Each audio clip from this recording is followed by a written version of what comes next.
Here's why you should learn This how to semester I get code. stuck with a professor that doesn't upload any of his slides or record any of his lectures.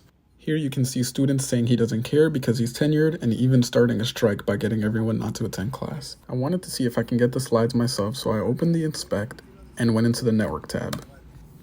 After refreshing, you can see all my traffic on the site, and you can even see that we end up finding one of the slides.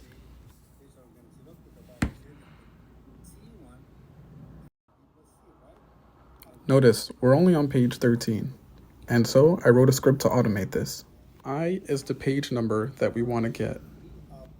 Since there will be 67 slides, I loop over and download all of them, and as you can see, they show up instantly.